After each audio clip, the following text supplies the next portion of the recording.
What's happening, everybody? It's Sean with Reactions to the Classics, and today we got a reaction to the new Pornographers and their album Twin Cinema, brought to us by a friend, longtime supporter and patron of the channel, Ian. Thank you, Ian. Appreciate you. Appreciate all the patrons who make this thing go.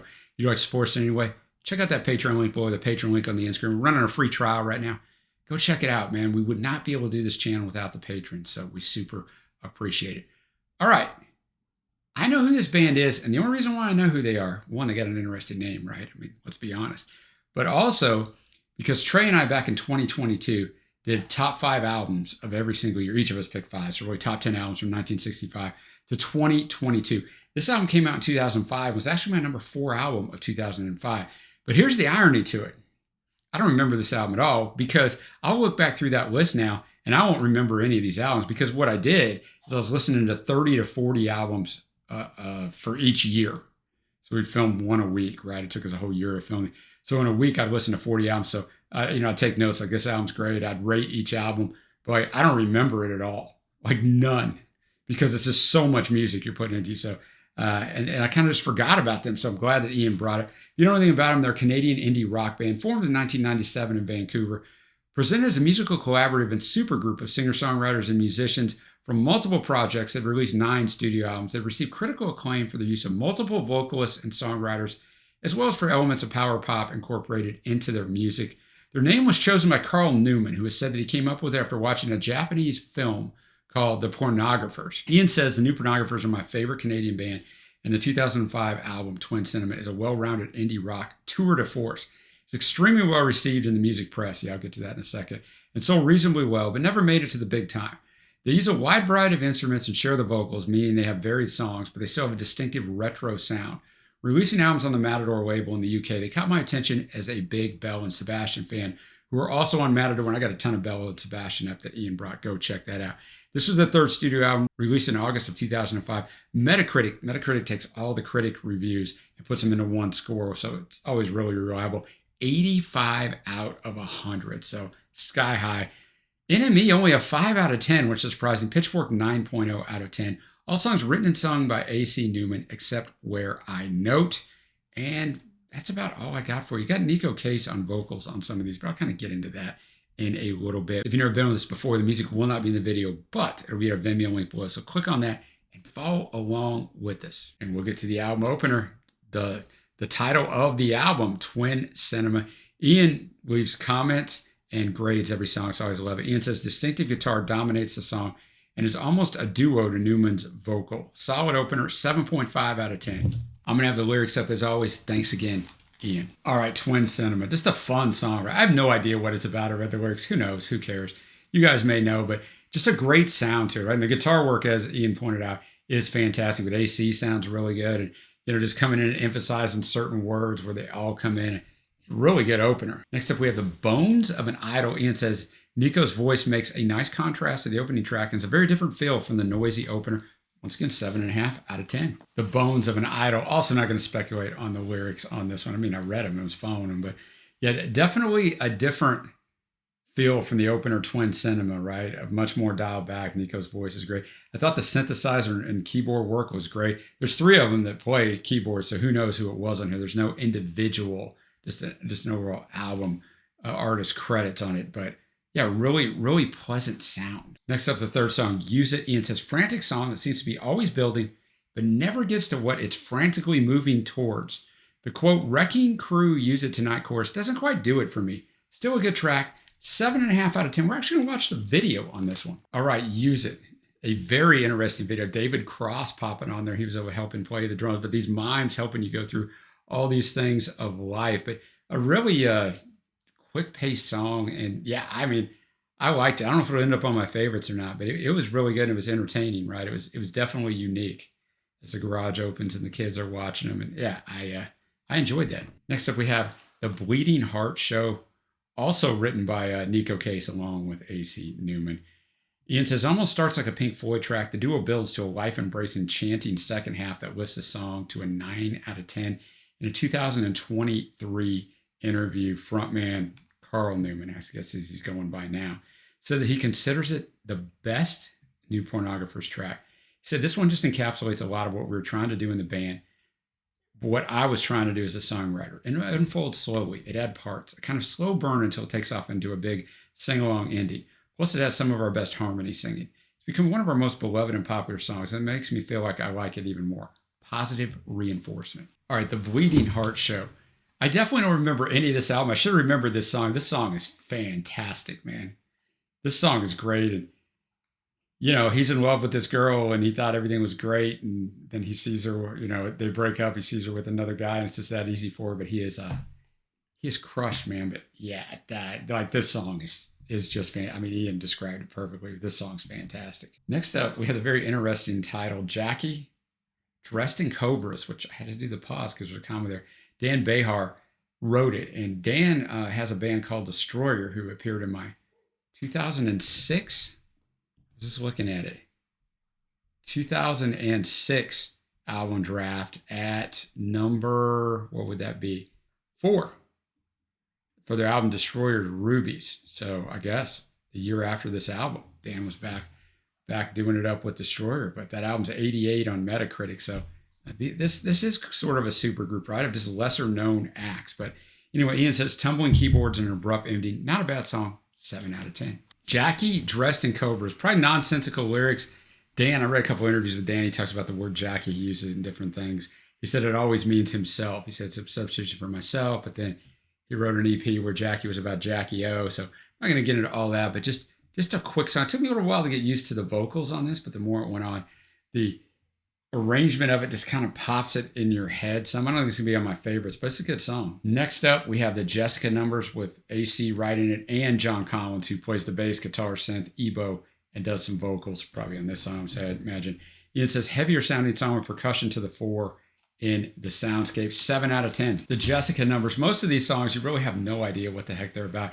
It just doesn't matter because it's really all about the arrangement, right? And just the sound of it. It's just so pleasant. Like, these 3-minute songs feel like they're a minute and a half, right? They just drive you through, and I'm like, wow, it's fading out. It's done. And then I look down at the Spotify. Yeah, there's no time. Like, it's just, that's the way almost every one of these songs have been. They could just go on for much longer. That is a beauty because lately I've been listening to a lot of longer songs on some of the reviews I've been doing. And sometimes there's nothing wrong with long songs, but sometimes, you know, there's 2 minutes extra on there just while they're just meandering through the exact same chords over and over and over again. So there's always a beauty to leave them wanting a little bit more, right? And in music and in life. So a good offering there. We have some entertaining song titles on here. Here we go. These Are the Fables, written by Nico Case.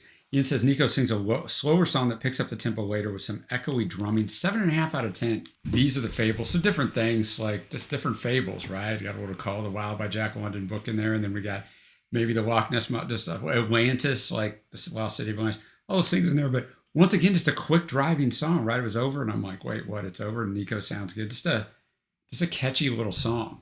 So now we're halfway through this album already. And staying with the unique names, we got Sing Me Spanish Techno. Ian says, such a catchy tune and lovely call to arms chorus, which gets a 10 out of 10 overall, but it's a 9.5 out of 10. One of those songs I can have on loop for hours. And he puts in parentheses, it's just me that does that. No, it is not.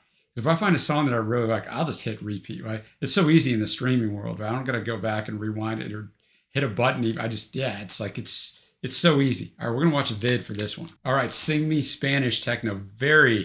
It just is so catchy. It's insane, right? The production on it is fantastic. The video is great, right? You just don't know what's going to happen next. It's a wild video, but this song is, it's fantastic. I don't know if it's my favorite. It might be my second favorite, but we'll save that for the end. All right, we got Falling Through Your Clothes. Ian says, almost hypnotic song with distortion effects on the vocals. Very interesting and unusual.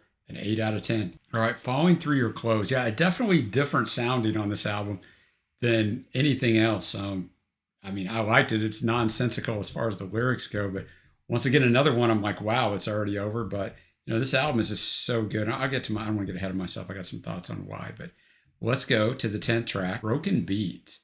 Ian says Behar's voice and keyboard dominate. 7.5 out of 10. It's got the E for explicit, so cover your ears, boys and girls. Broken Beats, another good song. I'm going to give an example of the lyrics on this album sometimes. I could have lived without the whores and their monies. I suppose that Father knows best where the wind blows. You could always see into the dark for miles around. My job was to try and make a sound. Then the chorus. I heard the call to screaming, I don't wanna. I saw the girls, the new world minstrels whispering, I don't wanna. Tormented kings, you're children of the earth, la da da da da da da da da, under an embalmed clear sky. These are like, yeah, like I don't know what the hell this song's about, but it just doesn't matter. It's got a really pleasant sound to it, like a lot of these other ones. This may be one, I mean, if you're looking at a 14 track album, maybe you want to cut it to 12. This may be one I'd cut, but I mean, I liked it. It wasn't bad at all. All right, we got 4 tracks left, and we have 3 or 4. AC and Nico on this. Ian says, back to distinctive guitar. It echoes Twin Cinema, our opening track, remember? But with Nico's higher range competing with the guitar. All right, 8 out of 10. All right, 3 or 4, just very catchy. It's a fun song, right? Once again, I don't know what's about that 3 or 4 of it. It just sticks in your head, man. Sticks in your head. Nico did a good job on that.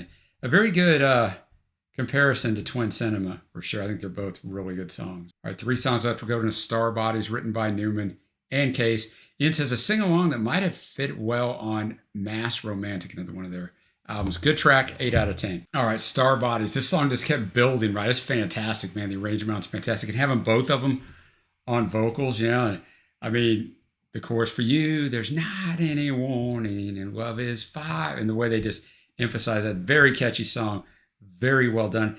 And the back part of this album, these last few songs have been really good. I see cheating ahead to there's 2 songs left. Ian has those rated, or the next one rated high, at least. The last one, not quite as high, but you kind of got to do that when you got 14 tracks on an album, right? Lengthwise, it's not that long. It's 48 minutes, but you kind of got to build through it. So I thought this song is a good example of that nice sequencing to kind of drive us towards the end. Next up, we have a shorter track. We have Streets of Fire, Behar and Case on the writing on this. Ian says a chilled acoustic track that could almost be a Bell and Sebastian track.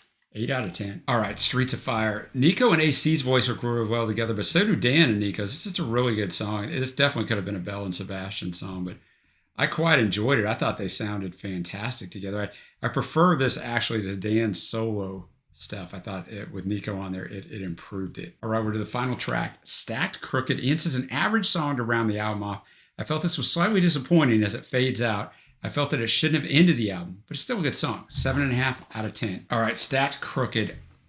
I think maybe I'm just speculating. I have no idea. They maybe finished on this because it's very full instrumentally, right? Very, very, very full. And I think that Kurt's drumming on here is the best performance he's had of these 14 songs. So I didn't mind it at all. I thought it was actually pretty good. I mean, Ian did too. He gave it a 7.5. Just the previous songs were a little bit better, but yeah, it's really good. Now I'm going to get into my favorite tracks.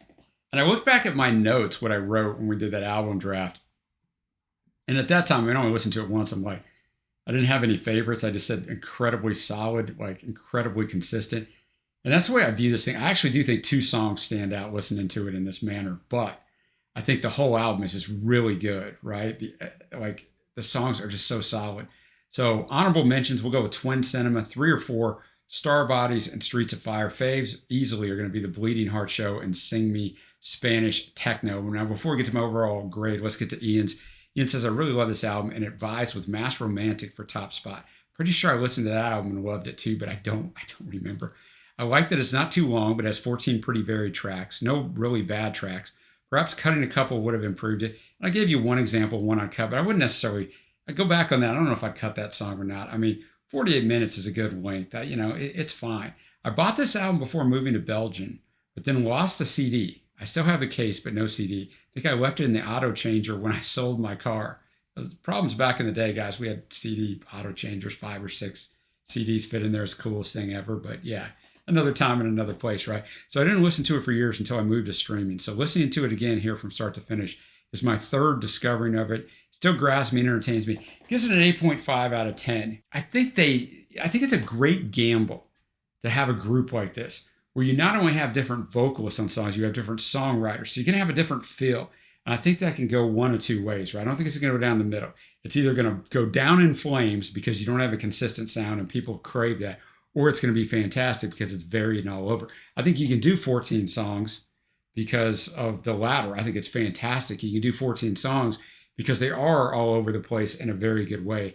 They have a certain sound to them because their arrangements and their musicianship is so good, but there's a lot of uniqueness in here too, and I think it just works so well. So I'm actually going to be right with Ian on this. I'm going to give this an 8.5 out of 10. It's fantastic. It really is. It's fantastic. So let me know what you think of this down below. Judging by what Ian said, let me know what you think. Is this or Mass Romantic or something else better? What are your favorite tracks on here? Thank you to Ian for bringing this to us. Give this a thumbs up if you haven't already, and hit that subscribe button. Remember, if you like Belle and Sebastian, we mentioned them a couple times. Go look for those. Just put Belle and Sebastian in that search bar up there. You'll come up with quite a few things that Ian has brought us. But until next time, guys, I will see you.